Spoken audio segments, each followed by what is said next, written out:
What's going on, everyone? It's Ben from YGO from Zero back with another retro Yu-Gi-Oh format guide. And in this guide, I'm going to be discussing Yata format, which is one of the DM era's more popular formats from what I've seen. And I can definitely see why. I mean, we just wrapped up my coverage of Fiber format, and I thought that format was a blast. And the new cards added to Yata format just make the formats a bit more interesting, in my opinion. So I'm excited to explore this format with y'all and just talk about what makes this format unique.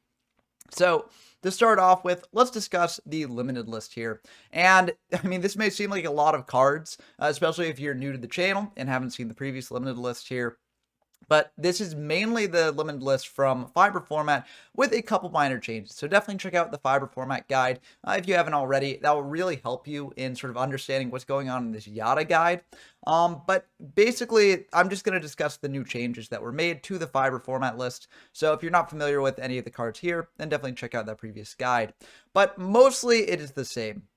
You'll see pretty much all the same monsters here. I think that there weren't any new monsters added to the list with the introduction of Yata format. Yata was already on the list from Fiber format. But when we get to the spells, it's a little bit different. So the limited spells are largely the same. However, there is a couple new inclusions. Graceful Charity has been moved from the semi-limited slot to the limited spot, which is very, very good. Double Graceful Charity is definitely a rough combo to go through. If your opponent drops Double Charity, it's like, oh, it's so frustrating. Having it limited is just much healthier. This card is just incredibly strong. In addition, there's another new card here, Mirage of Nightmare, which is a continuous spell that says once per turn during your opponent's standby phase, you draw cards until you have 4 in your hand. If you do, during your next standby phase after that, randomly discard the same number of cards you drew, or your entire hand if you do not have enough cards. Now, upon first reading this, it may seem like a pretty fair card. You know, you're drawing, but then you're also discarding what you drew. So it's not really that abusable. Unfortunately, it is actually extremely abusable with the cards like Imperial Order, which can shut off Mirage of Nightmare. You've also got things like MST, which you can use in your standby phase or draw phase just to get rid of Mirage of Nightmare before you have to discard with it. So there are a bunch of ways to sort of get around the discard effect and just, you know, keep the cards that you drew, which make this card like pretty toxic and pretty broken. You do have to have the cards that out it if you do want to avoid discarding, which is unfortunate. But either way, you're drawing deeper into your deck, so it's not actually that bad. We also have some new traps added to this list. The first being Reckless Greed. This is a trap card that says draw 2 cards and skip your next 2 draw phases. Now, this card isn't too broken at the present time, but I think the reason why they put it here is if you've got like 3 Reckless Greed and you activate them all at once, you draw a lot of cards, and that can be very frustrating to deal with if you're the opponent of the player does that. I don't really think this card is like the best. I think that there are some decks that might want to play it. It does have its niches, but overall, you know, it's just fine. I think it's just fine. But it was enough to make it on this list, so that's why we're covering it here. For the next trap, and probably the most powerful trap that got introduced in this format, we've got Ring of Destruction. Now, what you're seeing on screen on the left here is actually the eroded effect, as this card has come back into the game since its first introduction and first banning, but they did change the text to make it more fair. The original Ring of Destruction just basically reads, target one face-up monster on the field, destroy it and inflict damage equal to its attack to both players' life points. Now, there are a couple quirks with this effect. For one, it works with the attack of a monster on field. So, you know, even if a monster like, I don't know, Hayabusa Knight had a bunch of quips on it that buffed it up, players would not take 1,000 life points in damage. They'd actually take the full amount that it had on field, which can make for better, like, sort of damage pushes with this card. In addition, both players take the damage at the same time, which means that this card can result in a draw. The modern version of the effect does not say that, so, you know, you will lose before your opponent if you use it. In this format, that's not the case, which makes this card very powerful. And you can indeed, you know, finish off your opponent with this card as well. So, you know, if their life points are less than the monster you're destroying, then this will kill them. And that makes this a very powerful card just to push through that last bit of damage at the end of the game, kind of like Cannon Soldier in previous formats, except much, much more versatile, and it can also be used to act as removal just to get rid of a powerful monster your opponent might have. Those are the only new additions to the list, but there actually were some notable cards removed from the list. Backup Soldier went from 2 to 3 because, frankly, Exodia isn't quite the best anymore. And there are a lot of hand control decks in this format, so the deck is already suffering enough. It doesn't actually need Backup Soldier on the limited list, so this card became unlimited after this. We also have a limiter removal off the limited list, which I think is very nice. Now you can actually play Machine OTK as a deck if you really want to, because before this, one limiter removal made it so that the deck was basically dead in the water. Now it has a bit more of a chance, so I'm sure that we'll see people experimenting with this now that this card is off the list. But that'll do it for the changes to the limited list here. It's still largely the same, and I think that's, honestly a good thing for preserving the flavor of these DM formats. There are a lot of broken cards here that are still legal because things are limited and not banned. But I do think that it still makes for a pretty fun format. And there are a lot of other new cards to this format that also sort of give it a bit of flavor and make it distinct from Fiber format. So let's dive into the best of those new cards. Now I'm titling this section General Good Cards because these are cards that I could see a variety of decks playing. Now not every deck will want to play all of these cards, but they are options for decks that do indeed want them in their decks. So I'm not really going to go through this in any particular order. I think that all these cards are pretty strong. So let's just start out at the top with Dawn Zalug. Now, Dawn Zalug is a pretty meta-defining card in this format. It's a level 4 warrior type monster with 1400 attack and 1500 defense, which is pretty good stats for this format. It has the effect that when it inflicts battle damage to your opponent, you can activate one of these effects. 1, discard 1 random card from their hand, and 2, send the top 2 cards of their deck to the graveyard. And the first effect is really what's important here, as hand control decks get a major boost in this format from this and also another card that I'll talk about in a second. But this is a very strong effect at just, depleting your opponent's resources even further. This is searchable off of something like Reinforcement in the Army, which was on the limited list there. It's still semi-limited, but 2 copies is more than enough to get into your Dawn Zalugs. It can also be brought out off of a Mystic Tomato, all of which makes this card a really good card that's played in a variety of decks. So that's definitely something to keep in mind, especially when you're attacking into a set monster, as that will potentially inflict battle damage to you and cause you to discard a card. Its second effect can come up. I do think that it's better in this format than it will be in future formats where people actually do want cards in their graveyard. But you're generally going to be using the first effect to discard. Next up, we've got a bit more of a niche card, but a card that we'll probably see play in side decks at least, and that's King Tiger Wanghu. This is a level 4 beast monster with 1700 attack. This is when a monster with 1400 or less attack is normal summoned or special summoned, destroy those monsters with 1400 or less attack. This card must be face up on the field to activate and to resolve this effect.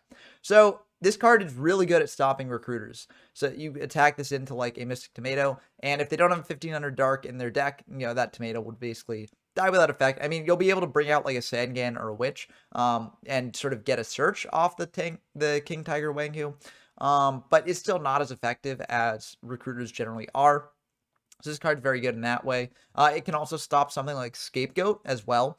Before this, the main out to Scapegoat and Recruiters was something like Assure Priest, which would see play in the side decks in some Fiber format decks. But King Tiger Wanghu, in my opinion, is just a better card in general. So I think that this card will replace Assure Priest in the side deck and might even be worth main decking, as it is just very powerful against a variety of monsters that do see a fair amount of play in this format. For the next card, this is mainly just a fetch off of like Mystic Tomato, and that's New Doria. This says if this card is destroyed by battle and sent to the graveyard, target one monster on the field, destroy that target. Now this can make things very tricky for your opponent. If they attack into a tomato, you bring out New Doria, they obviously don't want to hit into that, or else they'll lose a monster on their side of the field.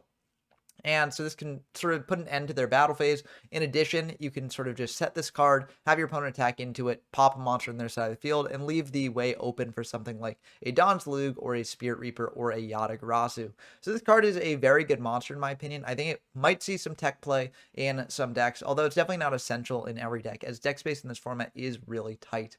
Lastly, for the monsters, we've got Spirit Reaper, and I mentioned this when I was discussing New Doria, that this is a card kind of like Dawn Zalug, where if it attacks and inflicts battle damage to your opponent by a direct attack, then you actually get to discard one random card from their hand, which can be very good at depriving them of resources. However, another thing that makes this card a very valuable card to include is that it can't be destroyed by battle, which makes it really annoying to deal with. Of course, it comes with the downside of if it's ever targeted by a card effect, it is just destroyed automatically.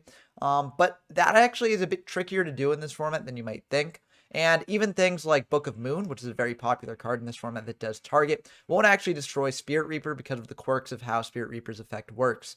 So I think this is a very good card. I think this is also a great card to fetch off of a Mystic Tomato, just really annoying for your opponent to deal with. And the hand effect is also extremely nice. So I do think this will see play in a variety of decks.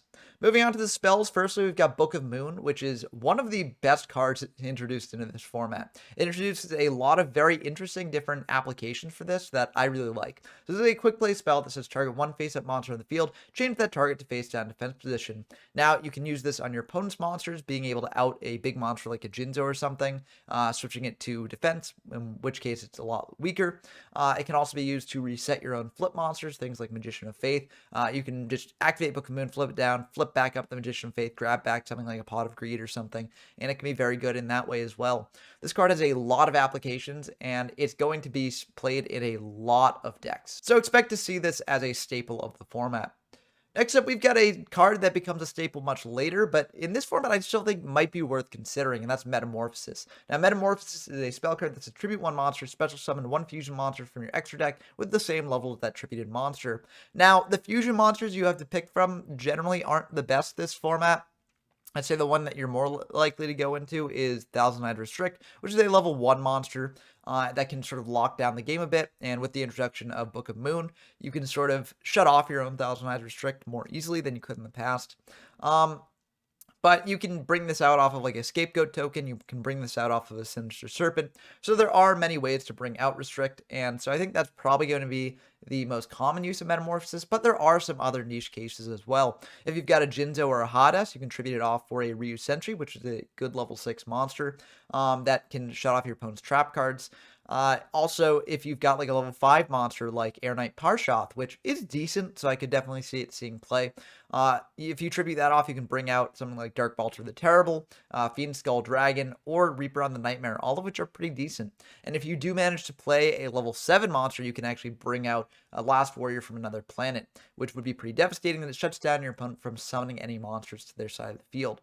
So there is a decent suite of extra deck monsters that you can go into off of Metamorphosis, and while I don't think it will be as good as it is much later in the game's history, it is definitely worth considering here. Next up, we've got Mirage of Nightmare, which I mentioned in the limited list section of the video, so I'm not going to discuss this too much, but again, this is very good. It can draw you deeper into your deck. It can be shut off with things like Mystical Space Typhoon and Imperial Order. So for those reasons, I do think that a lot of decks will be playing this. Even though it is a bit high roll, you do need the cards to actually shut it off to make it worth it. Moving on, we've got the traps, and first off, I want to talk about Needle Sealing. Needle Sealing is a really interesting trap card that says when there are 4 or more monsters on the field, destroy all face-up monsters.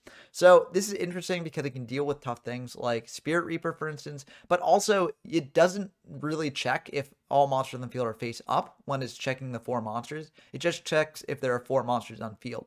So if you're playing a more defensive deck and just setting monsters, you can still trigger Needle Sealing and pop all of your opponent's face-up monsters if they're on the offensive. So this card can be very good for that reason.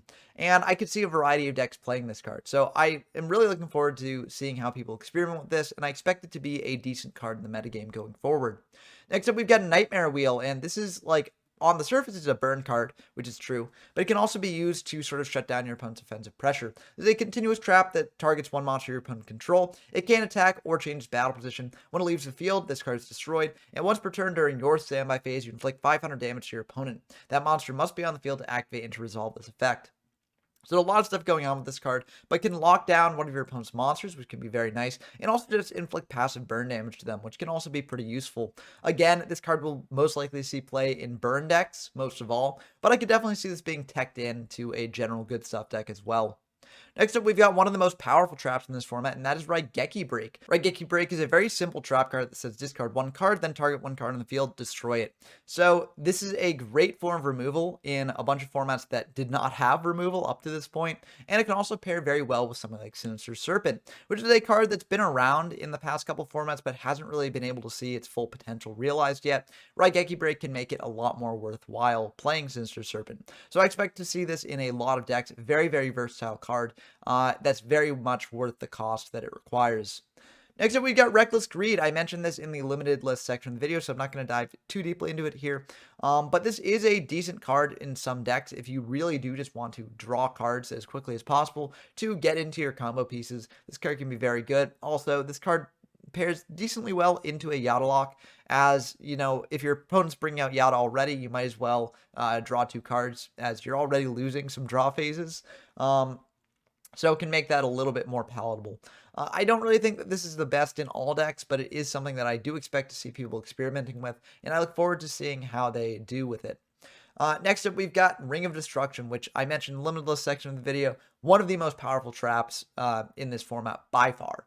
And I'm not going to dive too deeply into the nitty-gritty of its effect, as I discussed it in the limited list section. But this card will see play everywhere. I mean, it's a great way to close out the game, great as removal, and just extremely, extremely strong. So everyone really should play this. And lastly, we've got Trap Dust Shoot, which is a card that sees a lot more play later in the game's history, but I do think this card is extremely good now. Dust Shoot says, activate only if your opponent has 4 or more cards in their hand. Look at your opponent's hand, select one monster in it, and return that card to its owner's deck.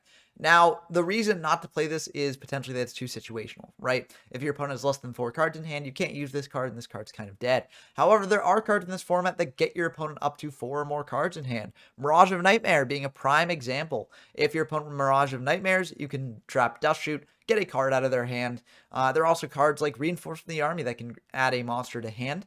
Trap Dust Shoot can shuffle that back. Trap Dust Shoot can also be used to counter the Yata lock, as Yata is returning to your opponent's hand every turn, and they likely won't be committing much more to board, so they'll likely get a pretty thick hand, and if you got Trap Dust Shoot, you can shut off the Yata lock and potentially draw your way out of a loss there. So I think Trap Dust Shoot has a lot of applications in this format. I expect it to see play in a large amount of decks, as this card is extremely good, and also hand knowledge is really good as well, even on top of shuffling back a monster. So insane card. I expect it to see a lot of play. Before leaving this section, I do want to talk about the other cards from previous formats that I do think could still come up in this format.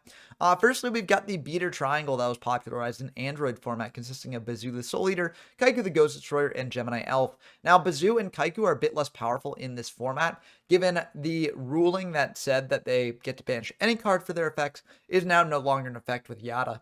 Technically, you know, there was a period of time in the TCG, in TCG's version of this format, where they could still use the effect, but we play Yata the way that, you know, is most popularly played, which is in the Worlds format. So in that format, they actually use the correct ruling for these cards, and these cards can only banish monsters from the graveyard. So they're a lot less good. And I do think in general, just like big beat sticks have sort of become devalued in this format. So I don't really think that these cards will make too much of an impact here, but they are good to know about as the premier aggressive threats in this format, as they are still very strong. Also, I want to mention Gearfried the Iron Knight. There are still Blast with Chain Gearfried decks around. One of them has actually won a Yata tournament in the past, so I figure this is a very good deck to mention. I will be trying it out for myself, as it did win a previous tournament. So I do think it's worth covering. And so expect to see this card around. It might not be the most popular deck in the metagame. I think more hand rip decks are much more popular, but it is still a very strong deck. So it's definitely not one to discount. Also, Magician of Faith, I think we'll see a resurgence in this format. You can use Book of Moon to reset it, which gives it a bit more value there. And also, there are just a lot more powerful spells in this format to get back. For instance, you could get back a Mirage of Nightmare after using it the first time, which makes it pretty good. Also, Mystic Tomato, there are a lot better dark targets to fetch off this. I mean, I already mentioned in this section of the video alone, Dawn, Zalug, New Doria, and Spirit Reaper. So I do think that this card will be the premier sort of floater of choice, although Giant Rat is still pretty good. Moving on to these spells, Mystical Space Typhoon, of course, is still a pretty much must-have 3 of. Especially if you're playing things like Mirage of Nightmare, it pairs very well with that, and it's just very, very strong. So this card will still continue to see play. Scapegoat, I think, could also see play. It is a good defensive option. However, the existence of cards like King Tiger Wanghu now make it a lot worse. So I think it will probably see less play than it has in the past. But again, with Metamorphosis now in the format, there could be potential there for new sorts of combo decks. Moving on to the traps, hand control plays drop off and time seal. Or maybe not time seal, but they definitely play drop off, and time seal is a potential option to consider if you are a hand control deck. These cards just continue to deprive your opponent of resources and can just make things pretty tough for them. So I do think that they're good to know about. And also a card to potentially counteract them could be something like Jar of Greed. Of course, Reckless Greed exists in the format now, but Jar of Greed does not skip your draw phase, and it's still a good card to chain to like an MST, and it can potentially get you out of the Yata lock as it does draw you around Yata's effect. So, still a good card to consider. Also, just for more spell and trap removal, we've got Dust Tornado, which I do think is a decent option if you are afraid of like very back row focused decks, and this is at least a good card to have in the side deck. For the other traps, I want to mention Torrential Tribute. I think this card is very, very good this format. It can stop things like Yata-Garasu, it can stop things like Dawn Talug or Spirit Reaper from getting in and ripping a card out of your hand, so it's very good. And I think that in this format, it truly surpasses Trap Hole. I mean, you could argue maybe it did last format, but Trap Hole's always been like consideration in these formats where like beaters you want to stick on the field exist, and so you don't necessarily want to wipe your own aggressive pressure. In this format, there are just too many things that get around Trap Hole, and so Torrential Tribute's the way to go for sure. And I expect to see a lot of decks playing Torrential Tribute. But that's going to do it for the cards that I think like you should consider just in general if you're making like a good stuff style deck. These are cards that should be on your radar, and you should definitely like weigh the benefits of each and when deciding which to feature in your deck. But Pharaonic Guardian, which is the set that Yata format introduced, didn't just introduce some generally good cards, it also introduced some new sort of strategies into the format. So let's dive into those and weigh how good they actually are. To start with, we've got the zombies. Now, the theme of Pharaonic Guardian was sort of the dead are coming back to life in ancient Egypt, and people have to stop that. And to that end, there were a lot of zombies introduced into the format. Some of them are good, some of them are bad. I'm not really sure there's enough here to make a full-on dedicated zombie deck, but it is worth discussing in my opinion. So let's just dive in to the good zombies in this format. So firstly, Pyramid Turtle is one of the main reasons to play the deck. This is a level 4 zombie monster with 1200 attack, 1400 defense that says when this card is destroyed by battle and sent to the graveyard, you can special summon one zombie type monster with 2000 or less defense from your deck. And that's a very interesting sort of effect on a recruiter, as it can bring out monsters that get over things like Mystic Tomato.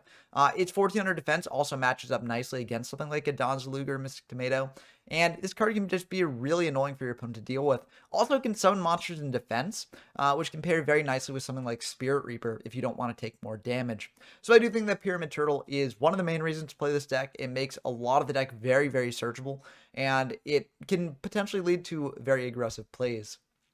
But I do think that, unfortunately, Pyramid Turtle is a bit let down by the zombies that are actually available at the time. Spirit Reaper is a great one, as I mentioned earlier, but other than that, the level 4 zombie with the highest amount of attack is Master Qianxi, which was introduced in the set and has 1750 attack, which is a bit lower than things like Kaiku or Gemini Elf. So not really the best here. Not the worst either. It can get over something like King Tiger Wanghu, so that's nice, but I'm not sure it's worth playing. For the other just like general zombies, it's kind of slim pickings. You've got Nightmare Horse, which is just a level 2 monster that can attack your opponent directly, but 500 damage is not the best to poke in with. So I don't really think this card is that good, although it is fusion material for a new fusion monster, which is Reaper on the Nightmare, which is potentially a card you can play.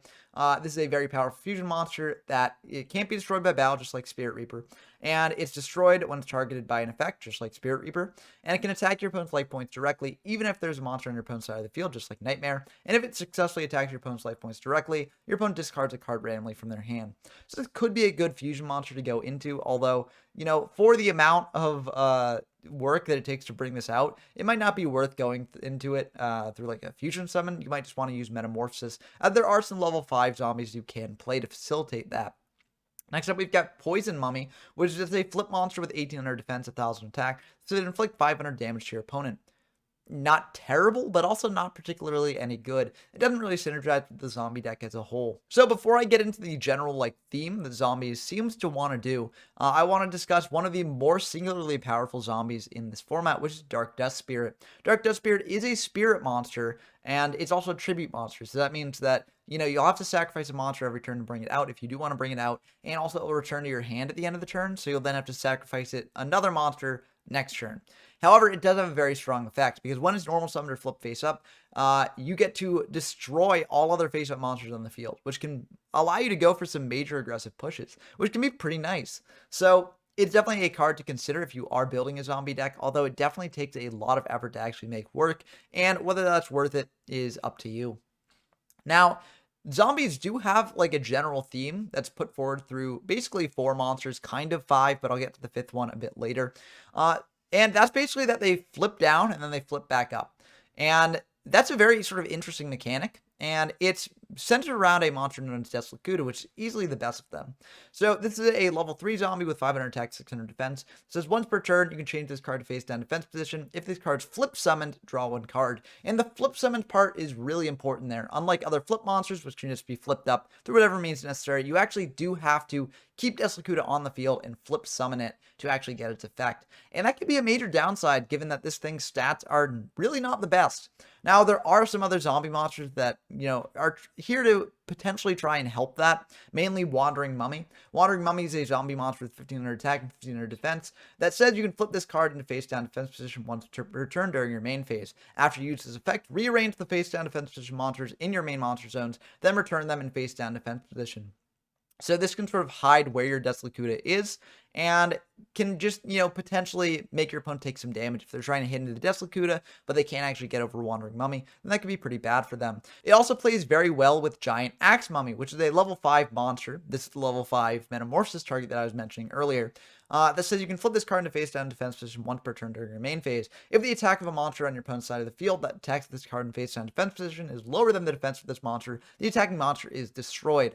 Now, this may seem pretty decent, especially with Wandering Mummy, because the idea here is basically you get out Wandering Mummy, Ellietincan, and Giant Axe Mummy, and then you use Wandering Mummy to mix it up, and then your opponent is really in a tough spot if they want to attack into your Ellietincan, because they're risking losing their monsters to the Giant Axe Mummy. But in practice, this is really hard to set up, and also with things like Raigeki and Dark Hole in the format, this becomes a lot more risky, as your opponent can just use a board clear and deprive you of a lot of resources. Now, the last zombie monster that has this sort of effect is Royal Keeper. Now, Royal Keeper is a level 4 zombie type monster with 1600 attack, 1700 defense. It says once per turn, you can flip this card into face down defense position. When this card's flipped face up, it gains 300 attack and defense until the end of the turn.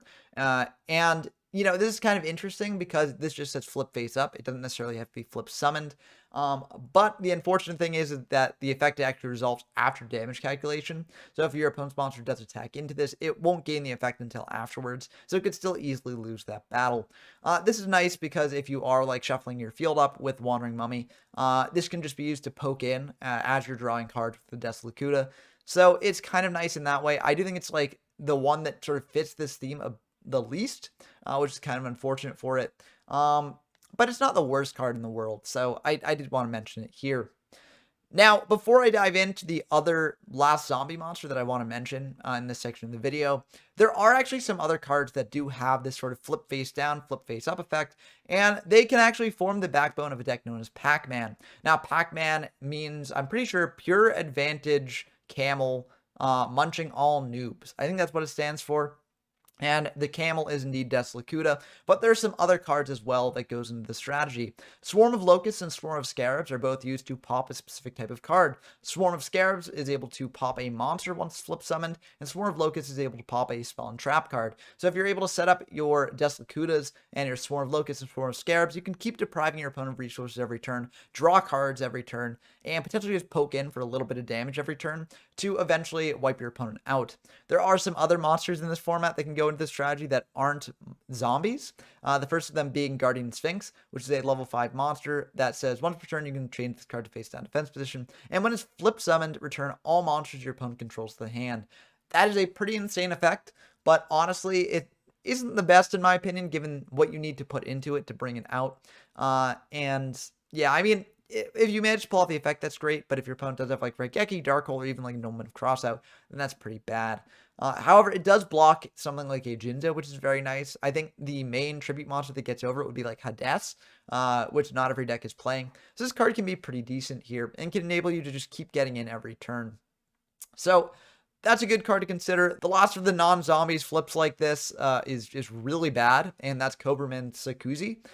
This is a level 3 reptile monster with 800 attack, 1400 defense. That says when this card flip face up, look at all spell and trap cards on your opponent's side of the field, then return them to their original position. I guess it can be nice if your opponent has multiple targets for your Swarm of Locusts to pop. You can see which one is the most high value. But really, this card is not worth playing. It's just pretty bad in general, although its defense stat is pretty decent in this format. Now, I mentioned earlier that there is another zombie monster in this format that does flip itself, face down. But the reason why I didn't talk about it earlier is because it's very, very involved, and that's Fushio Richie. Now, before I discuss Fushio Richie, I need to discuss a card known as the Great Dizard, which is a level 6 spellcaster type monster with 1900 attack and 2300 defense. And this is actually the only way to bring out Fushio Richie. So, you need to meet a certain condition on Great Dizard to bring out the Richie. And the condition is you got to destroy monsters by battle. So, you have to do this in order. So this card has to destroy 2 monsters by battle in order to actually bring out Fushio Richie. With 1900 attack, that's a bit of a tough ask. But at least after you destroy one, it does gain the effect that, you get to negate the activation of all spell and trap cards that target this card, which can be pretty nice. It can stop things like Raigeki Break, Book of Moon, etc. So that's pretty good. But its second effect is when you can actually bring out Fushio Richie. You tribute this card after destroying 2 monsters by battle, and then you can bring out Fushio Richie. And if you actually do manage to pull that off, Fushio Richie is like a very good monster to have. 2600 attack, 2900 defense, and like you can flip it face down into defense position once per turn during your main phase. And as long as this monster remains face up on the field, you get to negate the activation and effect of all spell and trap cards that target it and destroy them. Again, like I mentioned with Dizard, that's pretty good. And when it's flipped up, you can special summon 1 zombie type monster from your graveyard. So that can be very good. It can also facilitate the Dark Dust Spirit as well. If you flip up Fushio Richie, bring back a monster, set Fushio Richie, and then tribute that monster for Dark Dust Spirit, you can just get in every turn for 2200 and pop all of your opponent's face-up monsters, which is very nice. But just the amount of hoops that you need to jump through to bring this out, and the lack of protection while this card's in face-down defense position, makes this a very tough ask for any deck to play it. I might have a video later on in this format sort of featuring a Fushio Richie deck, just to see if I can bring it out. But it is a very, very hard combo to pull out. And so I doubt that most people will actually be able to bring this card to the field. But it is a very interesting option here. And also the lore behind this is really cool. Like, it's very clear that Great Dizard, eventually becomes the Fushio Richie after they die and their corpse becomes desiccated and stuff. I think that's a really cool sort of lore detail. But yeah, it's just really bad in general.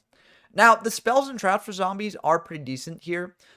First off, Book of Life. This is just an in-archetype monster reborn that also lets you banish a card from your opponent's graveyard as well, which is really, really good.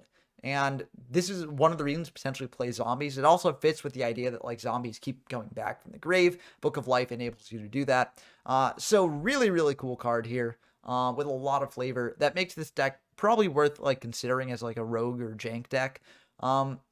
But there are actually some other spells and traps that help the deck as well. Call of the Mummy is also a pretty good one. Once per turn, you can special summon 1 zombie monster from your hand. You must control no monsters to activate and resolve this effect, but that's pretty decent. You can also use this to get fodder on field to tribute out for something like Great Dizard or Dark Dust Spirit, so that's nice as well. And it can also be used to bring out Giant Axe Mummy for free, which is also pretty good. So Call of the Mummy, decent card to consider in the zombie deck. And lastly, we've got the trap card 210 Mask, and this is a counter trap that says when a spell or trap card is activated that targets exactly 1 zombie monster on the field and no other cards, negate the activation, and if you do, destroy it.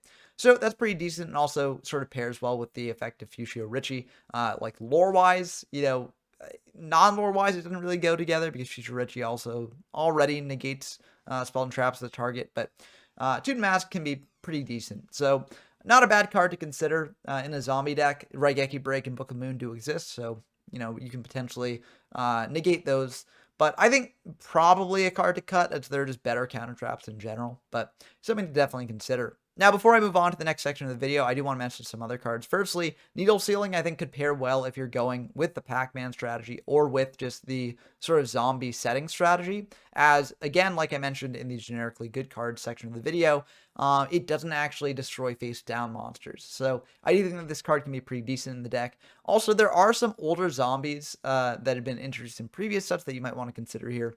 Patrician of Darkness, Vampire Baby, and Shadow Ghoul, namely. But these cards are all pretty bad. Vampire Baby will never really get its effect off, and it's very weak. Shadow Ghoul will never really have enough monsters in grave to make it worth it. And Patrician of Darkness just has kind of a weird effect that can come up, especially if you do have a Spirit Reaper on field. But in general, the combo is a bit too convoluted to actually make it worthwhile. So I wouldn't recommend playing it. But, you know, these are cards you can consider in the zombie deck if you so wish. Also, Patrician of Darkness and Shadow Ghoul are both level 5 for your Reaper on the Nightmare. But these are the zombies that are coming back from the grave in the lore behind the set. However, there was one force of monsters that rose up to stop the zombies, as was their ancient duty. So let's dive into those and see what they do to counteract this strategy. Now, I think Gravekeepers is one of the coolest set of lore cards in the series, because these cards, you know, their whole purpose is to stop the zombies from rising up, to keep them in the grave. And they have a bunch of effects that actually do that. So be sure to share this video if you do play Gravekeepers, because I think they're pretty sick. Now, before I dive into the monsters themselves, I do want to mention one card in particular, which is Necro Valley. Now, Necro Valley is a central card to this strategy. Not only does it give all your Gravekeepers 500 attack and defense, but also a lot of Gravekeepers gain additional effects when Necro Valley is on the field. Now, Necro Valley is a card with a long and complicated history that has gone through multiple effect changes over the course of the game's history. So, you know, it can be a bit confusing to know which effect it has in a given format. So an important thing to know about Necro Valley is that at this point in the game's history, it would negate the effects of things that target the graveyard from outside the graveyard. So things like Monster Reborn, Kike the Ghost Destroyer, Fiber Jar, things like that. Anything that's trying to affect things in the graveyard would be negated. But things like Sinister Serpent, which activate inside the graveyard, would not. And this is to the best of our knowledge historically. Like, definitely let me know in the comments if you think that's wrong, or, you know, you have other sources that say otherwise. But I believe that's how it works to the best of my knowledge. I'm like 95% sure of this. But, you know, with all these tricky historical rulings, there are always potential to get them wrong. And so definitely let me know if you do know better and Necro Valley doesn't work this way, but I'm pretty sure that's how it works. But anyways, that can be a very brutal effect for things like zombies, which try to use their Book of Life, or Fushio Richie or something like that. Necro Valley can put a stop to those shenanigans. In addition, the 500 attack and defense point boost on all Gravekeepers is very nice, which can let this deck get a bit more aggro. But now that I've discussed Necro Valley, let's dive into the Gravekeepers themselves, and they're a bit of an eclectic bunch. Gravekeepers Assailant is a level 4 monster with 1500 attack, 1500 defense, and while Necro Valley is on the field, if it declares an attack, you can target one face-up monster your opponent controls and change its battle position, which can be very good at enabling this card to get over things like Hades, or potentially like Jinzo or something like that. Gravekeeper's Cannon Holder contributes to the burn aspect of this deck, which is kind of weird that there is a burn aspect, but, you know, it is something to consider if you are playing this deck. You can go the burn route. And it says you contribute one Gravekeeper's monster except Gravekeeper's Cannon Holder, inflict 700 damage to your opponent. And that is, like, not a measly sum. You can actually use this to sort of burn your opponent out if you're able to recur your Gravekeepers, and there are indeed ways to do that. Gravekeeper's Chief is potentially one of them. This is a level 5 monster that says you can only control one face-up Gravekeeper's Chief. Your graveyard's unaffected by Necro Valley, and when this card is tribute summoned, you can target one Gravekeeper's monster in your graveyard, special summon that target. So you can use this to bring back something like Gravekeeper's Cannon Holder and tribute off another one of your monsters. You can also use it to bring back something like Gravekeeper's Curse, which is a level 3 monster with 800 attack and defense that says if this card is summoned, inflict 500 damage to your opponent. So that can be used to potentially, you know, whittle down your opponent's life points. You can potentially build a deck that's based entirely around just, you know, summoning out Gravekeeper's Curse as much times as possible to burn your opponent down, and then using something like Gravekeeper's Cannon Holder to deal the last bit of damage. And there are actually other cards in the set that, you know, help burn strategies along. I'll get to those in the burn section of the video.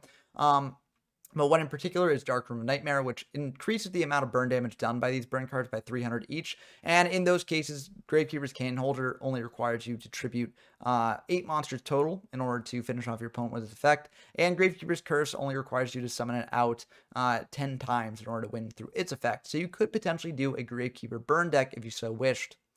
Also, we've got some very good flip monsters here, like Gravekeeper's Guard, which says, flip, target one monster your opponent controls, return that target to hand, which can be very nice at opening up the way to get in for more damage. Gravekeeper's Spear Soldier is another interesting Gravekeeper's monster that doesn't quite fit with the others. It says if this card attacks a defense position monster, inflicts piercing battle damage to your opponent, so it allows you to continue to get aggressive. It also pairs extremely well against Spirit Reaper, which, is a zombie, so it makes sense that the Gravekeepers have this guy to deal with it. Next up is one of the best Gravekeepers in the set, and one of the, monster that you could potentially see play outside of this deck if you just sort of want big bodies. Gravekeeper's Spy is a flip monster that says you get to special summon one Gravekeeper's monster with 1500 attack or less from your deck if it's flipped face up. It has 2000 defense, which is very nice, so if this card's flipped up, you can search pretty much any other Gravekeeper you want, but you can also potentially just search another Spy to wall up even further. This is another way to summon out Curse as well, which is pretty nice. Next up, we've got two very weird Gravekeepers, probably the weirdest of the bunch, and ones that I don't expect to see much play. First up, we've got Gravekeeper's Vassal, which is a level 3 monster with 700 attack, 500 defense that says any battle damage this card inflicts to your opponent is treated as effect damage instead. Now, this is one of the weirdest effects in Yu-Gi-Oh's history, in my opinion. And there are some applications for it, though. Dark Room of Nightmare, I mentioned this earlier, but if a monster or a thing inflicts effect damage to your opponent, increases the amount of effect damage done. So you could potentially attack him with Gravekeeper's Vassal, use Dark Room of Nightmare to boost up that damage, and potentially burn your opponent out for a little bit more. Do I think that's worth playing this card? No, in no way. This card is just really, really bad, but it is, something that I could see a burn Gravekeeper deck going for, even though I wouldn't recommend it. Next up, we've got a very weird hand trap. One of the weirdest hand traps in the game. This is Gravekeeper's Watcher. It's a level 4 monster with 1000 attack and 1000 defense. And it says during either player's turn, when your opponent activates a spell, trap, or monster effect that can make them discard when it resolves, you can send this card from your hand to the graveyard, negate the activation, and if you do, destroy it. Now, an important thing to note here is that it says make them discard when it resolves. So this does not work for cost. And it also only works on your opponent. So there are very few cards that this card actually stops. Something like Card Destruction, this card would stop. Something like Graceful Charity, this card would stop. But whether it's worth, including this card to stop those cards in particular, I don't really think it's worth it. But it is something to potentially consider if you do want to go that route. Next up, we've got some other very interesting cards here. First up, we've got Charm of Shopti, and none of the remaining cards here are Gravekeepers, but they do work well with the deck. But Charm of Shopti is one that is also kind of a hand trap. It says during either player's turn, you can discard this card until the end phase. Gravekeepers monsters you control cannot be destroyed by battle. And I think this is a very neat effect that, can provide you some protection that can make it hard for your opponent to actually deal with your monsters. Whether it's actually worth playing or not, as opposed to something like potentially like Waboku or some other card that can protect your monsters, unclear. But it is very neat and very cool to see this card just sort of as an in-archetype protection for a lot of your opponent's cards.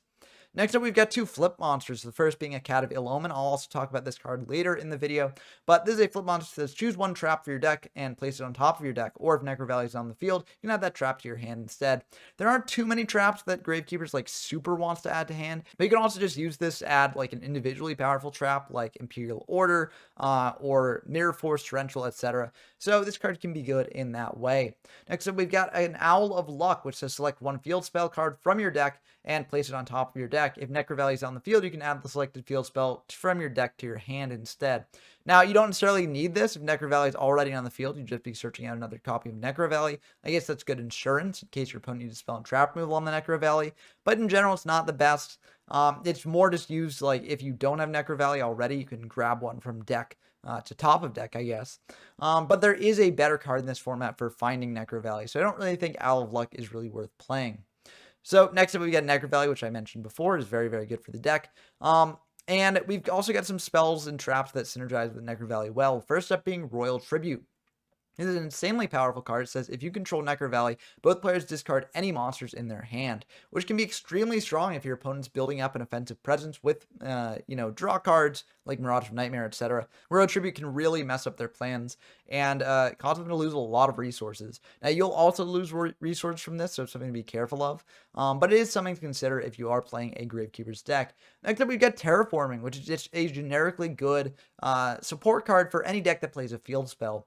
This is just a normal spell that reads add one field spell from your deck to your hand. So this can be great at sort of increasing the consistency of your deck and enabling you to find Necro Valley even more. And for that reason, I do think this is a very good card to include in Gravekeepers and also any tribal deck that's playing field spells. Lastly, we've got Rite of Spirit, which is a normal trap. It says target one Gravekeepers monster in your graveyard, special summon that target. This card's activation and effect are unaffected by Necro Valley. And that is very strong. This is basically, the zombies had Book of Life as their in-archetype Monster Reborn. The Gravekeepers have Rite of Spirit as their in-archetype Call of the Haunted, except unlike Call of the Haunted, it will just, bring the monster back and your opponent can't just destroy Rite of Spirit to destroy the monster. So, very strong card here. Another way to summon out the Gravekeeper's Curse if you do want to go that burn route, but also just a very powerful card at getting big monsters on the board if Necro Valley is already on field. So those are the Gravekeepers. I do think that they're a very interesting set of monsters, and I will be experimenting with them in the future. I think that their sort of strategy is kind of muddled. There are a couple different ways you can go with them, but I really do like the lore behind them, and I like their general design, and yeah, I just think they're really cool. So definitely share if you play these guys, as they are really awesome. But these aren't the only two sort of strategies that Pharaonic Guardian enabled. There is also one other major strategy that Pharaonic Guardian really helped out a lot. So let's dive into that, even though it isn't quite as lore-based as Zombies and Gravekeepers. So before this format, Burn had sort of been falling in popularity for quite a bit. I mean, it wasn't bad by any means, but just the other decks had gotten so much more powerful that just sitting behind a Chain Energy and using things like Just Desserts just, wasn't quite good enough anymore. However, in Pharaonic Guardian, some very powerful new cards were introduced that really help out Burn a lot. The main ones being, of course, Ring of Destruction, which is just, I mean, I've talked about this card multiple times in this format already, but this card is just insanely good at, acting as removal and also dealing a lot of damage to your opponent, but also Dark Room of Nightmare, which is a continuous spell, so that each time your opponent takes damage from a card effect, except for Dark Room of Nightmare, inflict 300 damage to your opponent. So it basically boosts up the damage that your opponent's taking from any burn effect you have by 300, which is extremely nice. And there are some other cards in this format that do also pair well with Burn. I mentioned Nightmare Wheel earlier as another very powerful card.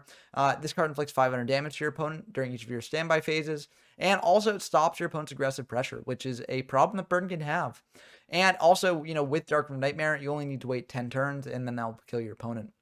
Dark Room Nightmare also makes Chain Energy a lot better, because your opponent only has 10 activations of a card to actually, work with, and that can be very strong.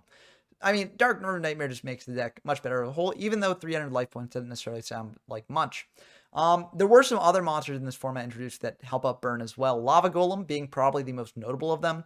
This is a level 8 monster with 3000 attack, 2500 defense that can't be normal summoned or set, and must first be special summoned from your hand to your opponent's side of the field by tributing 2 monsters they control. You cannot normal summon or set the turn you special summon this card, and once per turn during your standby phase, which will be your opponent's standby phase after you give this to them, you take 1000 damage. So basically, this card sits on your opponent's side of the field and damages them each turn. And hopefully you have things like, Gravity Bind, Messenger of Peace, or the Dark Door to actually prevent that Lava Golem from being able to get in for a lot of damage. So it's a bit risky there, like being very good at dealing some damage to your opponent. And also if you've got things like Ring of Destruction to pop the Lava Golem as well, then that's a lot of damage you're dealing to your opponent. So very good card for this strategy, and I expect to see it played in a lot of builds, and also to act as very good removal as well.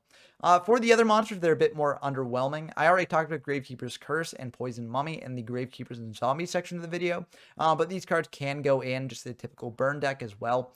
The other two monsters here are Cobra Jar, which is a flip monster that special summons a poisonous snake token, and when that poisonous snake token is destroyed as a result of battle, you inflict 500 damage to your opponent's life points. So not really much damage, but I guess it does stall your opponent a little bit more, as they do have to eat through the Cobra Jar and also the token it summons out, which is kind of nice. And also there's Dice Jar, which, this is a bit of a gambling card, but if you actually do win the gamble, it can pay off majorly. So this is a flip monster that says both players roll a 6-sided die. The player with the lower result takes damage equal to their opponent's roll times 500. However, if the winner rolls a 6, the loser takes 6,000 damage. If the rolls are the same, both players roll again. So if you do actually manage to get really lucky and roll a 6 on this, you could be just killing your opponent out of nowhere, which is insanely strong. However, you could also be taking 6,000 damage, which makes this card not really worth playing in my opinion. I think that there are better burn cards that are a bit more consistent, but if you do want to high roll the burn deck, that's definitely an option for you to go with. Also, for the other spells and traps, there are some good ones here.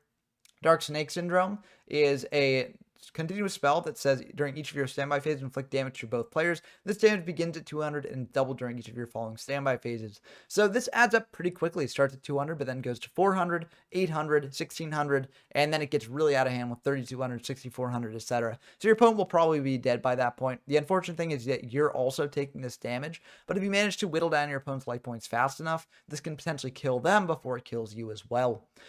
For the other traps, we've got Coffin Seller, which is a continuous trap that says each time a monster is sent to your opponent's graveyard, inflict 300 damage to your opponent. This can be pretty good, especially when paired with things like, Lava Golem and Dark Room of Nightmare. But in general, I think it's not necessarily what the burn deck is doing. The burn deck is more, trying to stop their opponent from hitting in rather than destroying their opponent's monsters. So I don't really think it's the best, but it is definitely not a bad option if you want to go this route.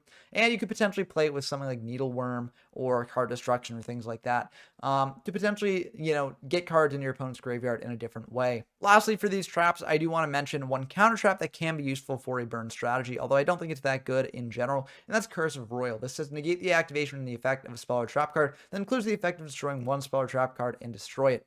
This can stop something like MST, Dust Tornado, etc., which can be pretty decent, as those cards can be pretty annoying for the burn deck to deal with, especially if you get like your Chain Energies or your Dark Room Nightmares up. But is it worth playing over something like Magic Jammer, which is just in general able to affect more things? I don't really think so. It also can't stop something like Heavy Storm or Harpy's Feather Duster, so I wouldn't necessarily play this card, but I did want to mention it here as a potential tool this deck can use. And lastly, I do just want to mention two counters to the burn strategy that this set also introduced, which are Barrel Behind the Door and Trap of Board Eraser. These are both counter traps that negate damage that would be dealt to you and then have a different deleterious effect for your opponent, depending on which one it is. Trap of Board Eraser causes them to discard a card, and Barrel Behind the Door actually inflicts that damage to your opponent. Now, the interesting thing about Barrel Behind the Door is it can also be used in your own deck. You can use this card on a Ring of Destruction to cause your opponent to take double the damage they would normally. So this card is something that burn decks can play themselves, but it's also a great counter card for if you do know you're up against a burn deck. Unfortunately, it won't actually be able to stop things like Dark Room of Nightmare or Chain Energy or any continuous card on the field, because this card can only stop cards that are in the middle of activating, basically. So Ring of Destruction is currently resolving and activating, so you're able to use Barrel Behind the Door on it. But the more continuous spells and traps you can't actually use because they're not actually activate. It's very weird. Very interesting quirk of this card, but it is something that you should keep in mind if you do want to play it as a counter to burn. But that's going to be the burn cards. I think that these are very good and really do help out the strategy quite a bit, and it gives it a bit of a facelift from past formats. So I'm excited to see how people experiment with burn and how they do with it. But there were also some other past decks that were suffering a bit that did receive some, interesting improvements. So let's talk about those. They might not be as extensive as Burn's improvements, but they are still worth discussing. Now, again, as I mentioned, these improvements are not necessarily as extensive as Burn, so I'm sort of covering these all at once, but they are extremely interesting and good to keep in mind if you do want to play any of these decks in this format. The first deck I want to talk about is Last Turn. This is a card that was introduced in Fiber format and can be pretty fun to play. Now, typically, this deck had some problems. For instance, it couldn't actually search out Last Turn, which is its win condition, and also relying on just Jowgen could be a bit tough. There were two cards in this set that actually introduced ways around this. Catavale Omen, it's the first of these. You get to choose one trap from your deck, place it on top of your deck, or add it to your hand if Necro Valley's on the field. Honestly, I don't think Necro Valley is worth it in a last turn deck, but the first effect of this can be pretty useful. It does telegraph to your opponent that the last turn is coming, but there are sort of ways around hiding this. You know, for instance, you could set multiple back row when you set the last turn to potentially make a blind MST snipe a bit worse for your opponent. So I do think this card is potentially worth playing in a last turn deck to actually have a way to get to your win condition much more easily. There's also non-aggression area, which is a normal trap that says you can only activate this card during your standby phase, discard one card, and your opponent cannot normal summon, set, or special summon during his or her next turn. And this is great at just, pulling off the last turn combo in a way that, doesn't need Jowgen. This will also prevent your opponent from special summoning a monster due to last turn's effect, and so you'll also be able to win the game that way. Although you do still need a monster on field to win with last turn, even if you do this. Next up, we've got another deck receiving support, and it's kind of an interesting one. Not what you'd expect, but that's Harpy Ladies. And Harpy Ladies hasn't really been good since Critter or, maybe Treasure format. Someone did play that in a recent Treasure Locals, and it did decently. So, it could potentially see play in Treasure in the future, but after Treasure, it really falls off. Harpy Ladies isn't really that good. So no one's really playing it, but it did receive some support if you do want to try jamming it in this format. And that support is Birdface. This is a 1600 attack, 1600 defense winged beast. It says if this card is destroyed by battle and sent to the graveyard, you can add one Harpy Lady from your deck to your hand. So, that's nice. There's not really a reason to play this deck anymore, given that Harpy Lady Sisters is outclassed by some other beaters in the format. But it's cool to see this deck getting support anyways. Next deck receiving support is Fiends. Now, this is a deck that really came into its own in the last format, and it just received some nice new, just generically good Fiends, which is something it was generally lacking in that format. First of these being Visor Shock. This is a level 5 monster with only 800 attack, 600 defense, which may not seem like the best, but you can still bring it out off of Mystic Tomato, which is very nice. And if it's summoned, you return all set cards in the field to the hand, which can enable some potential OTK pushes. You can potentially, summon this out on your turn, then last wheel out like Injection Fairy Lily to get in some free damage that way. I don't really think this card's that good yet, but it is potentially a card to consider if you are playing Mystic Tomatoes and just want to get rid of your opponent's sets. But, cool to see another Fiend here as well. It's a level 5 for Metamorphosis as well, going into something like Reaper on the Nightmare, Dark Balter, etc. So good to keep in mind for that reason as well. We've also got Dark Geroid, which is another great search off of Mystic Tomato. This is a monster with 1200 attack, 1500 defense. It says if this card summoned target one face-up monster on the field, lose 800 attack. And given that the premier level 4 beater in this format is something like Gemini Elf or Kaiku, this can be very good as it can then get over that monster. So that's pretty nice. Although I'm not really sure this attack reduction thing is actually worth playing it in a Serious Fiend deck. It's definitely something to consider. Next up is Helpoemer, which is a very interesting card. It can't be special summoned from the graveyard, and at the end of your opponent's battle phase, if this card's in the graveyard because it was destroyed by battle, your opponent discards one random card. And it must be in the graveyard to activate and resolve this effect. Very strange card. Kind of tough to pull off, given that it's 2000 attack. I mean, I guess you could tribute set it, but then you're telegraphing that you have it, and I don't know. It's kind of weird. I don't think this card will see much play here. But it is kind of a neat effect that you could potentially do if you're a hand control sort of strategy. So yeah, it's something to consider. I don't really think it's that good though. Next up, we've got Jowls of Dark Demise, which is a very interesting flip monster. This card very weak, at only 200 attack and 100 defense, but it says flip, take control of one monster on your opponent's side of the field until the end of the turn that this card's effect is activated. When the control monster is attacked, it can attack your opponent's life points directly. You're likely not going to be able to actually, be able to attack directly with the monster that you take, as it's probably dying during your opponent's turn. But you can use it to potentially stop more aggressive pushes, so it can be nice in that way. Although there are a lot of ways that this can come back to bite you. For instance, if you have to take your opponent's Mystic Tomato, that would obviously be pretty bad. But it can be pretty decent. It's basically like an extra change of heart if you're able to pull it off, so that can be very, very nice. Lastly, we've got Cryoul. This is kind of like Dundoria, but worse. This is a level 4 monster with 1000 attack, 1700 defense. This is when this card is sent to the graveyard as a result of battle, you toss a coin and call it. If you call it right, destroy one monster on your opponent's side of the field.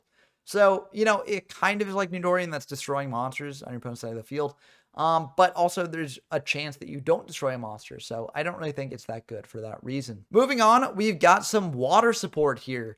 Water did receive some new support with the Legendary Ocean in the last set, and I mean, I don't really think that was enough to catapult it into playability. But there are some cards here that do indeed help the deck. Terraforming definitely helps the deck. I mentioned this in the Gravekeepers section, but you can use this to search out a Legendary Ocean, which is very nice. There are also more water monsters to bring out off of Mother Grizzly. Gora Turtle is one of them. It's an 1100 attack, 1100 defense point water monster. This is as long as this card remains on the field, monster with an attack equal to 1900 or more cannot declare an attack. That isn't really that good in this format, given that a lot of monsters that are attacking have much less than 1900 attack, but it can be potentially good at stopping your opponent's aggressive plays. We've also got a Maiden of the Aqua, which is another way to get a Legendary Ocean on the field. While there's no face-up field spell, the field is treated as Umi. So very interesting effect there. It has 2000 defense as well. So this can be tough for your opponent to actually out. And it can also enable your monsters that do need Umi on the field to get their effects off. Next up, we've got a very interesting monster, and that's Mucus Yolk. Now, Mucus Yolk is a 0 attack monster that can attack your opponent's life points directly, and each time this card inflicts battle damage to your opponent's life points, its attack increases by 1000 points during your next standby phase. So this card can potentially just, potentially buff itself up over the course of a couple turns and just cause a lot of issues for your opponent. However, you do have to use like an equip card or something like Legendary Ocean to actually give this card attack in the first place. And even if you do, it's kind of slow on top of that, as it will only be at 1200 attack during your next standby phase. And yeah, it's a very vulnerable card. I do think it's very interesting though, and I'm sure that people will try making it work in a deck. So very cool card to consider here. Lastly, the best piece of water support the deck received is Yomi Ship. This card is a level 3 water monster with 800 attack, 1400 defense, that basically has a Newdoria style effect. If it's destroyed by balance into the graveyard, to destroy the monster that destroyed this card. Now, it's not quite as good in Newdoria because you don't get to pick what monster you destroy, but it still can be very, very good at, dealing with like an opponent's Mystic Tomato or just any other monster that they might have that would be a bit troublesome. I don't think that these new additions to the deck make water worth playing, but they are kind of interesting to look at.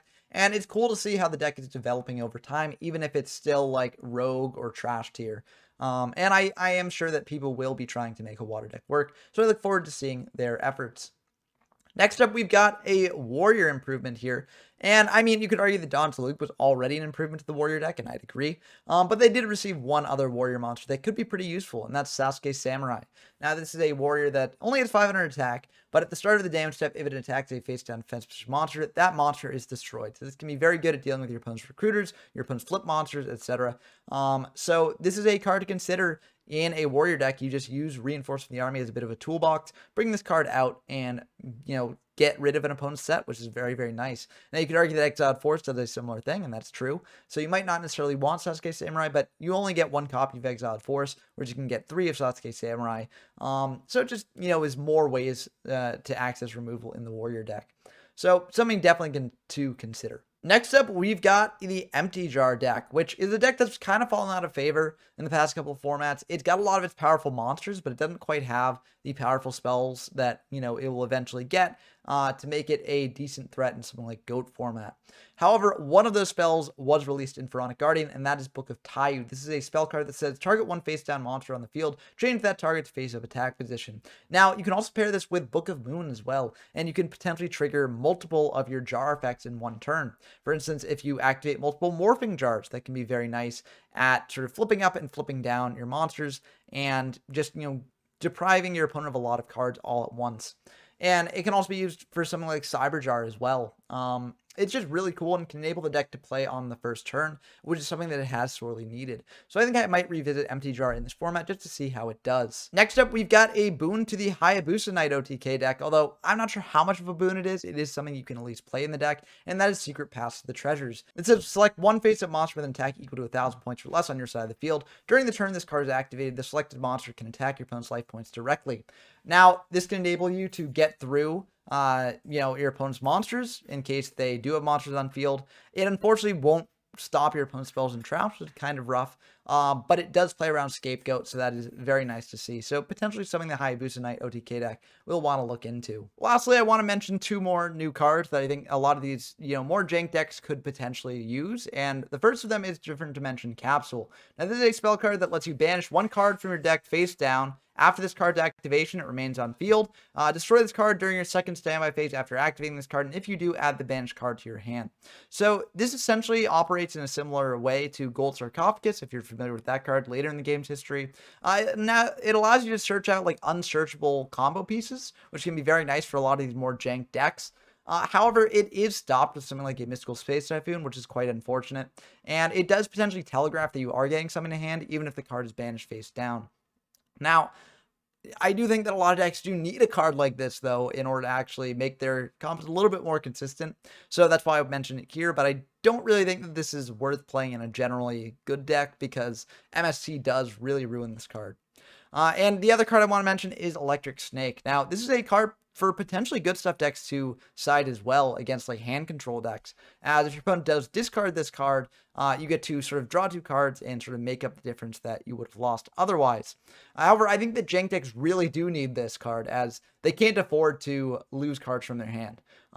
So they really do need to just get any advantage that they can have against a hand control style deck. So Electric Snake really does help there. This card definitely could be used in a general deck, but more experimentation is needed with this card, and maybe it just is good enough to go in a good stuff deck, and maybe the jank decks can't quite support it. Only time will tell. But now that I've talked about these sort of various improvements to decks that were released in this format, I want to talk about 2 other decks that this format now enables that are kind of interesting because they're kind of based around a singular card release this format, but they can potentially make their own unique styles of decks. So let's talk about those now. So this is sort of a weird section of the video, as there are a couple decks in this format that are really just facilitated by one new card that forms a completely new strategy. So that's pretty cool, but there really isn't much to talk about as a whole. The first of these decks is Reasoning. Now, you may be familiar with decks like Reasoning Gate in GOAT format, which use Reasoning and Monster Gate to bring out big monsters, do incredible combos and things like that. At this point in time, Reasoning is the only really piece that you can use here. So basically, it's a normal spell that says your opponent declares a monster level from 1 to 12. Excavate card from the top of your deck until you excavate a monster that can be normal summoned in a set. Then, if the monster is the same level as the one declared by your opponent, send all excavated cards to the graveyard. If not, special summon the excavated monster.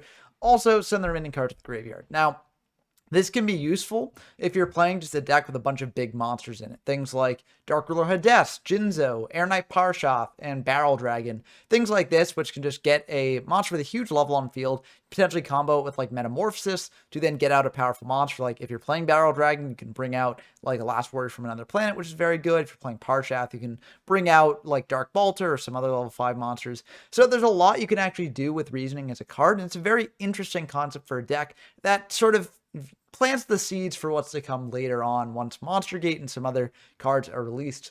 So it's kind of cool. I'm not sure how good a deck it is, as most of the targets that you'd probably want to bring out are like level 6, like Dark Ruler Death. But I do think it's interesting enough to mention here, and I'm curious to see if anyone will experiment with this deck more in the future. The other deck I want to mention is much different, and that's Reversal Quiz FDK. It's kind of hard to FDK with this card, but you can sort of set up a win through Reversal Quiz, which is very interesting. Now, reading Reversal Quiz, you might not see the win condition right away, because this is a spell card that says, send all cards in your hand and on your side of the field to the graveyard. Call a type of card, spell, trap, or monster on top of your deck. If you call it right, exchange your current life points with your opponent's current ones. And this doesn't really seem like a win condition at first. However, the reason why this deck can win is just through lowering your own life points down to 500 life points, and then equipping a monster you control with Black Pendant. Now, Black Pendant is an equip spell that says the equipped monster gains 500 attack. When this card is sent from the field to the graveyard, inflict 500 damage to your opponent. So the idea is that, you get your life points down to 500 and then fire Reversal Quiz. If you're correct, then your life points will switch with your opponent. And at that point, if Black Pendant had been equipped to a monster, it will trigger because it can't inflict the damage in the middle of Reversal Quiz resolving. So then it will inflict 500 damage to your opponent and kill them. Now, this is very, very hard to set up. It becomes a lot easier later on when things like Archfiend Oath are released, and that will make the deck a little bit better. Especially like Royal Magic Library as well will help the deck quite a bit. But there are still things you can do with this, and there are still ways to potentially maneuver a win off of it. I'm not sure if this deck is actually consistent enough to merit its own video in the future, but it is a kind of neat idea, and you can use things like Ultimate Offering to sort of get your life points down to a 500 life point threshold, even though it is very, very risky. I don't have much to talk about with these two decks, but I thought they were really cool and unique, so I figured I'd mention them here. But now that I've covered all these sort of new decks in the format that I can think of, let's just cover the miscellaneous cards that were also in Pharaonic Guardian that I just didn't really have a place to talk about anywhere else. I call this section miscellaneous. I could have also called this section bad cards, but some of these aren't like as bad as you might have come to expect from the previous sort of bad card sections of these videos. But honestly, I'm just going to go through them and discuss them. I do think they're neat, and they do unique things, so, you know, you could potentially play them, but they're just generally pretty bad to play.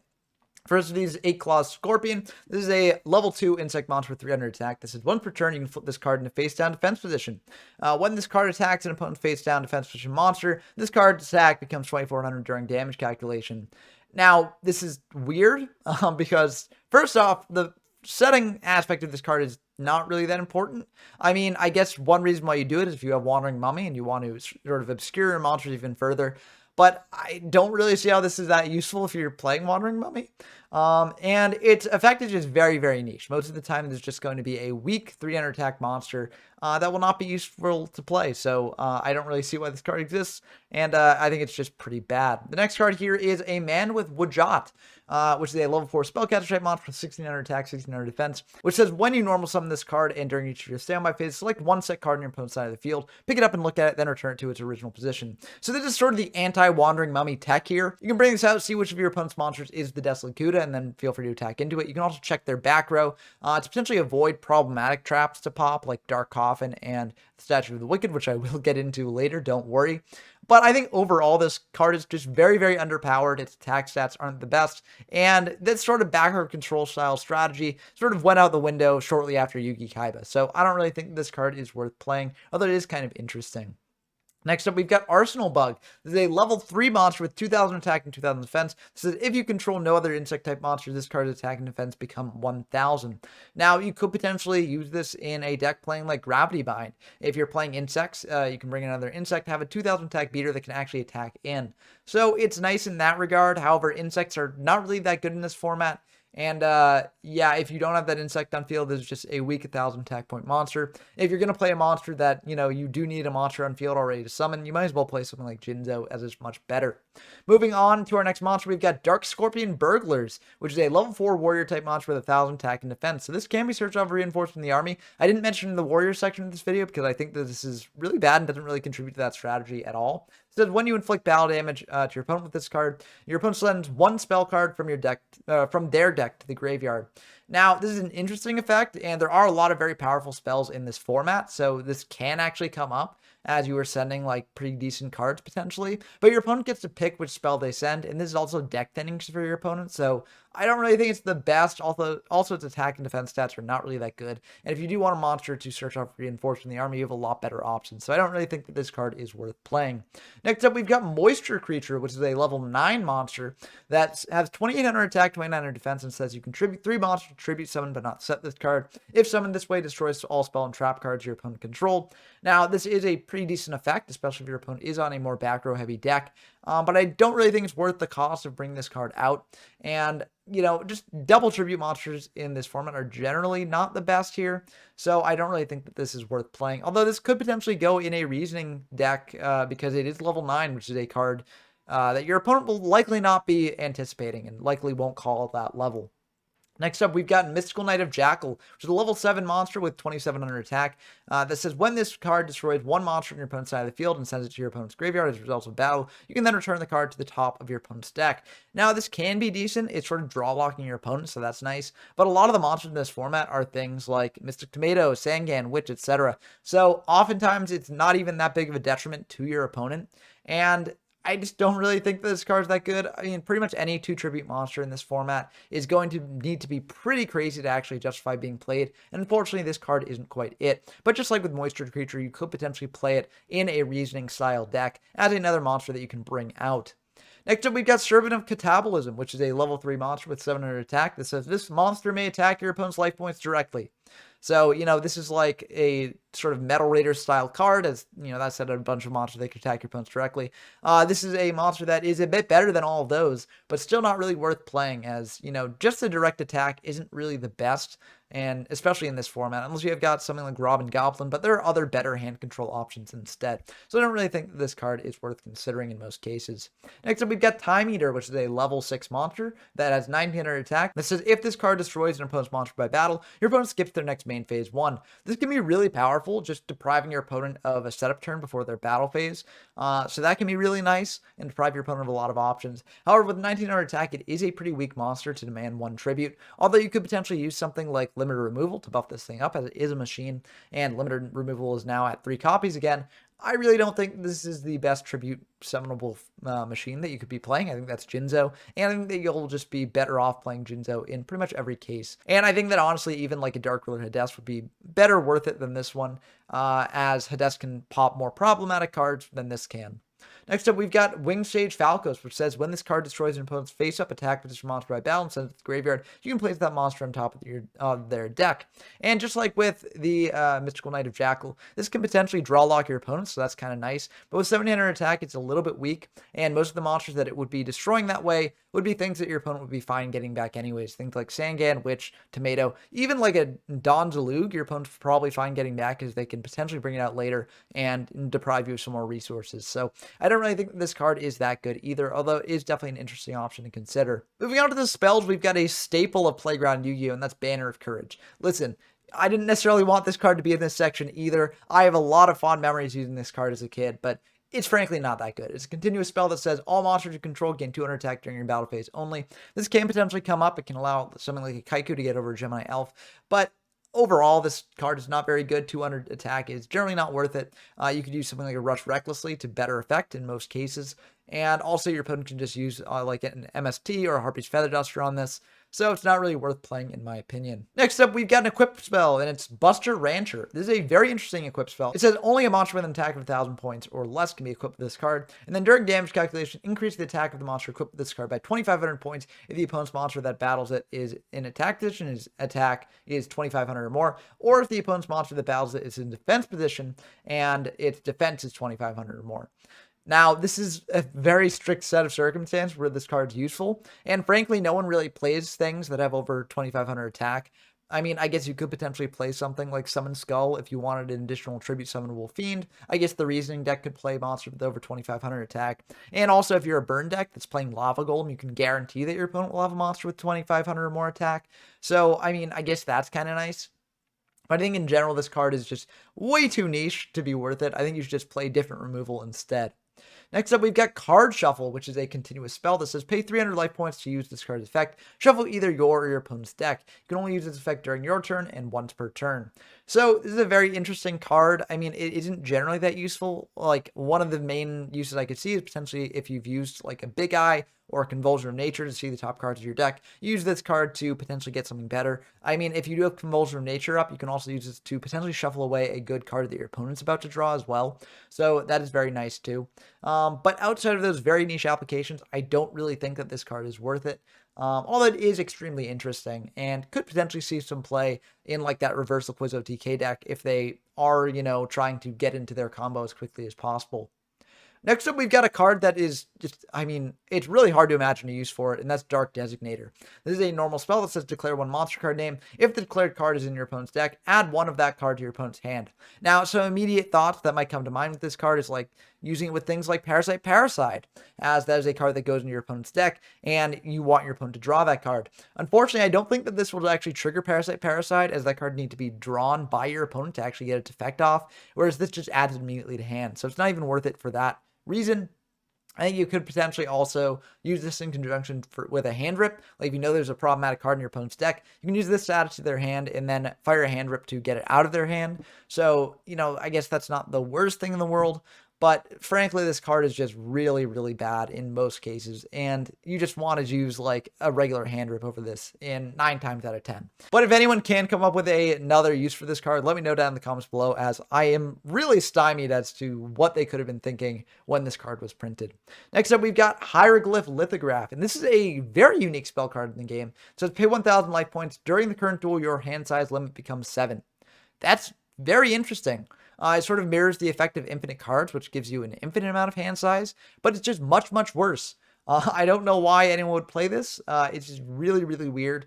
And that one extra card in hand probably won't help you too much. Although it is very interesting to think about. Next up, we've got a quick play spell known as Pyramid Energy. This is a quick play spell that says you can select and activate one of the following effects: increase the attack of all face-up monsters on your side of the field by 200 points until the end phase, or increase the defense of all face-up monsters on your side of the field by 500 points until the end phase. Now, I think that these effects, like, the main reason you play this card is because of the choice of the effects. You can either use it offensively or defensively, and that versatility makes it potentially better or more useful to you than something like Rush Recklessly or the Reliable Guardian, both of which have a bigger increase, but don't quite have the versatility. However, I think that that is generally not a good reason to play this, as most decks are either trying to get aggressive or trying to get defensive, and they don't really want to waffle between the two. So I don't really think that this card is worth playing. I think most of the time you'll get more damage out of a Rush Recklessly than Pyramid Energy, although there are definitely some cases where you can. I just think it's pretty bad. Next up, we've got another spell featuring the Reversal Quiz guy, and that is Question. This is a normal spell that says when activating this card, your opponent cannot check cards in the graveyard. Your opponent calls the name of the first monster found at the bottom of your graveyard. If he or she calls it right, that monster is removed from play. If he or she calls it wrong, that monster is special summoned to your side of the field. And you know this card's old when it says removed from play instead of banished. This card is generally pretty bad. It can indeed be a monster reborn if, you know, your opponent isn't paying attention to your graveyard, but if they have been, it could end up really backfiring for you and being a waste of a card. And also, if the monster on the bottom of your graveyard isn't actually a monster that you'd want to bring back, this card is pretty useless. So I don't really think that this card is that good, although I could definitely see, you know, sort of riskier players potentially trying it out to just gamble and get a free monster reborn. Next up, we've got Timidity. This is a normal spell that says neither player can destroy set spell and trap cards on the field until your opponent's next end phase. This reminds me a lot of Cold Wave, actually, but it's just much worse. I mean, I guess there are some uses if, like, you are really afraid that your opponent's going to snipe your back row before you get a chance to use it. But I feel like it's just generally bad. Like, I mean, you could use it and get some value out of it, but you've only delayed your opponent like a turn. And honestly, you don't necessarily want to protect your set back row that much with this card, and reading when to use it is kind of tough. So I don't really think this card's worth playing, although I can definitely see maybe some decks trying it out. Next up, moving on to the traps, we've got Bottomless Shifting Sand, which is a very interesting continuous trap. It says at the end of your opponent's turn, destroy the face-up monster or monsters with the highest attack on the field. During your own standby phase, if you have 4 or less cards in your hand, this card is destroyed. Now, in a format that has a lot of hand control decks running around, this condition is very hard to fulfill in a lot of cases. However, if you are able to fulfill that condition, this card can be good at sniping an opponent's monster that has a big, beefy attack. In addition, if you only really care about getting, you know, sort of 1-for-1 removal out of this, then honestly, it's kind of fine. You just fire it during your opponent's turn, destroy their big monster, and then, you know, you just destroy it at the start of your turn. So it's not bad for that reason. And so I could definitely see it seeing play potentially for that. So definitely not as bad as the other cards in this section of the video, but not really something I think is worth playing. It can also be disrupted by your opponents like MSTs or Heavy Storms or stuff like that. So yeah, I don't think this card's that good. But try it out if you want to. Next up, we've got Curse of Aging. This is a normal trap that says discard 1 card. All monsters your opponent currently controls loses 500 attack and defense until the end of this turn. This is sort of an anti-reinforcement, which is kind of cool to see. And it affects your opponent's entire field, which could indeed come up. However, most of the time, you only really care about the outcome of a particular battle. You don't really care about, you know, depriving all of your opponent's monsters of attack and defense until the end of the turn. So I don't really think that this card is better than something like Rush Recklessly, but it is a very interesting card here. And so I definitely could see it being included in some decks. Also, as a note, I do think that this card kind of hard outclasses Pyramid Energy, although Pyramid Energy can be activated during your turn without having to set it first. So I guess that is kind of a nice advantage of Curse of Aging. Next up, we've got D-Tribe, which I guess is technically Dragon support, although it's really bad, such that I didn't actually include it in the improvement section of this video, because I don't think any self-respecting Dragon deck is going to be playing this. This is a normal trap that says all monsters on your side of the field are treated as Dragon types until the end of this turn. Now, this could potentially be used with something like a a Super Rejuvenation combo. You make your non-dragons dragons, so that way you get more draws off of Super Rejuvenation. So, I mean, that's kind of nice. But I think overall, the Dragon deck is already playing a lot of dragons, and you don't necessarily need to make your non-dragon monsters dragons. You need a very specific combo to actually make that worth it. And even if you do pull that off, you're really only getting like 1 or 2 cards, maybe more. So I don't really think this card is worth playing at all, although it is kind of interesting to think about. Next up, we've got Dark Coffin. Now, Dark Coffin is a normal trap that doesn't actually do anything until it's destroyed when it's face down. And if it is, your opponent selects and executes one of the following effects. They either discard 1 random card in their hand or select 1 monster on their side of the field and destroy it. Now, this could potentially be used as back row removal bait. So if your opponent's like gung-ho with the Harpies or some Mystical Space Typhoons, they could get majorly punished for it. But the fact that they get to choose which effect, they actually do, makes this card a little bit worse than it would otherwise be. And also, I mean, there's better cards to set as bait. Things like Jar of Greed is just a better back row removal bait than this card is. So yeah, I'm not the biggest fan of this card. I could definitely see some people trying to use it just for a like haha gotcha moment later on. But I don't really think this card is worth seeing play.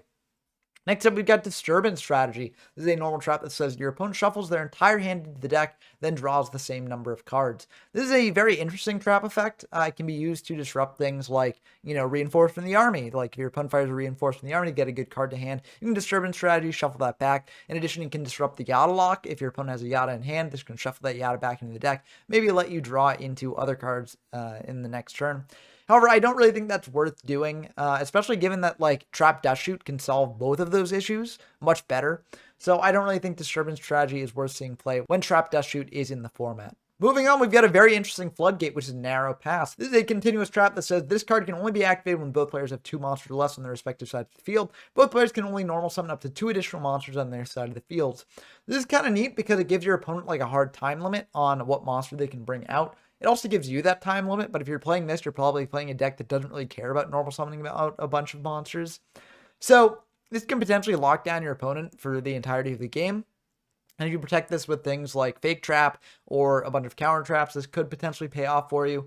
However, I do think it's a bit too niche, and there aren't enough decks that actually do benefit from this card to make it worth playing. And even if you've locked your opponent out of summoning, if they eventually draw into Mystical Space Typhoons or stuff, then it's a bit better. You can also still normal set and then flip summon. So it just kind of slows the game down a little bit more than it would otherwise. So I don't really think that this card's that good, although it is kind of an interesting Floodgate, so I figured I'd mention it here.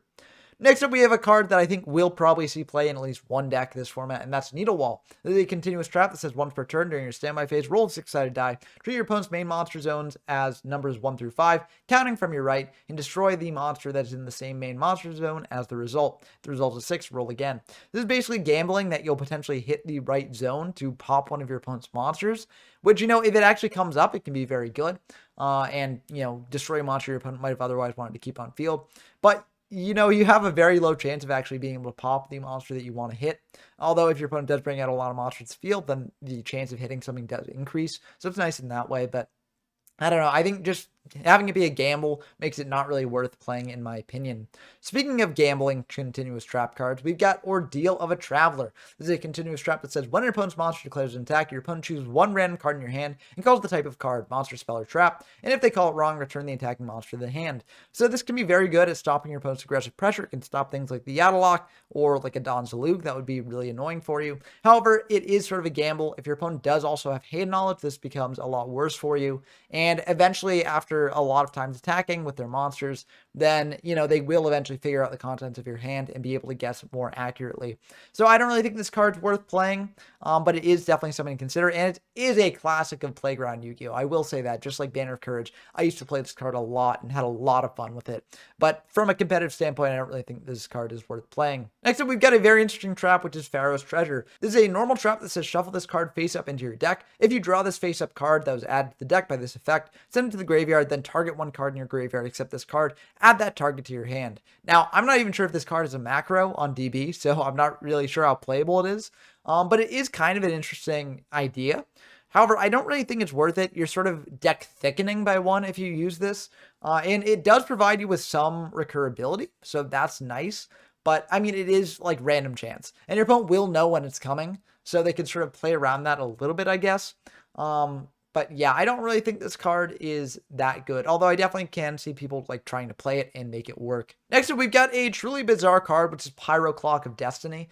This is a normal trap that says move the turn count forward by 1 turn. The turn in which this card is activated counts as normal. There are very few cards that actually interact with Pyro Clock of Destiny in a meaningful way. I think at this point in the game, Sword of Revealing Light is one of them. I think that's like maybe the only one. Maybe the Different Dimensional Capsule might also be another. I haven't actually checked. But yeah, this is a very weird trap that has very minimal benefits that I don't really think people should be playing. There are decks in the future that might want to play it for a bit more of a memeier build. But here, I don't really think that there's anything to consider with this card. Next up, we've got a much more standard trap, which is Rope of Life. This is a normal trap that says when a monster is destroyed by battle and sent to your graveyard, you can discard your entire hand, minimum of 1 card, and then target one of those monsters. Special summon it, and if you do, it gains 800 attack. So this is sort of like a Hail Mary. You know, if you've lost an important monster and you want to bring it back, that can be very nice. And it will come back with an attack boost. However, discarding your entire hand is a bit much to ask of this card. And also, you know, given the high amount of removal in this format, I'm not really sure it's worth it.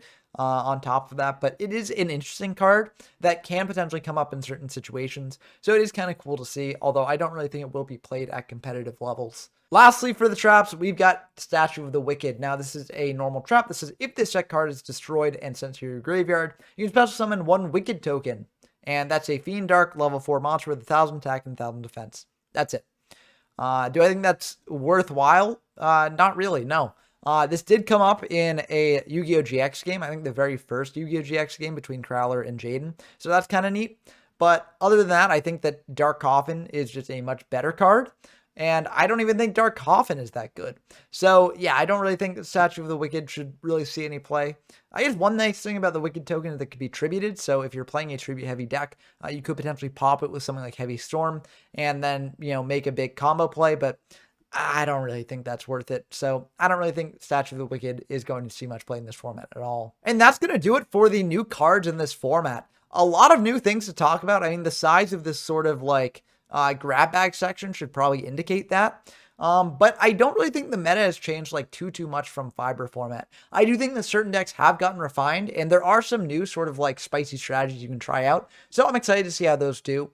And speaking of decks in this format, I actually do have some example deck lists to show you before we end the video. So let's dive into those now and show you what a typical deck list in this format might look like. So perhaps unsurprisingly, the deck that many people consider to be the best in this format is Hand Control. Playing things like Dawn Zalug, Spirit Reaper, and Yata to deprive your opponent of a hand can be very strong, and things like Mirage of Nightmare and Graceful Charity give you a lot of draw power to draw into what you need to deprive your opponent of those resources.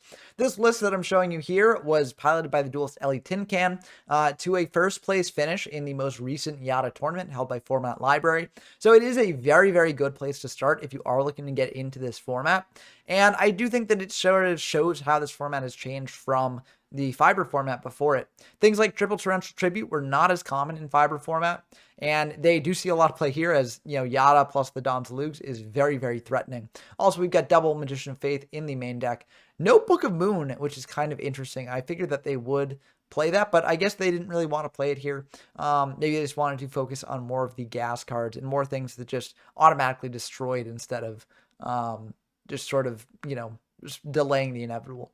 So very interesting deck here, and you can't really go wrong starting with this. I'll be showing off my own version of a hand control deck in the coming days, so look forward to that. But yeah, this probably is the best deck in the format. I'm not sure if it's tier 0 as some people think of, because there have been other decks that have won tournaments. So let's dive into one of those now and show what a potential good counterplay to hand control might be. So I featured a version of this sort of deck in my coverage of Fiber format, but Gearfried actually did manage to top a past Yata format.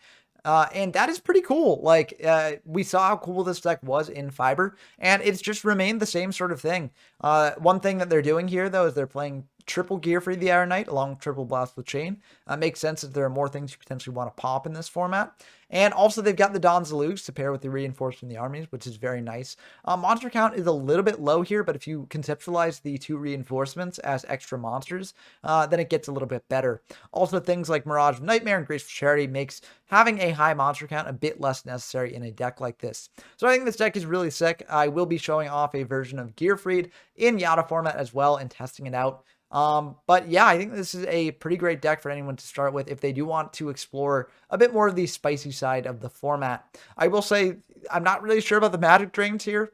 I think they're kind of interesting. I mean, you could do a magic jammer instead. I guess maybe some of the idea behind this is like you might be low on cards if your opponent is on hand control, and so you want to have a counter trap that works even if you don't have cards in hand. But I don't know, kind of an interesting tech. I wonder how this worked out for them.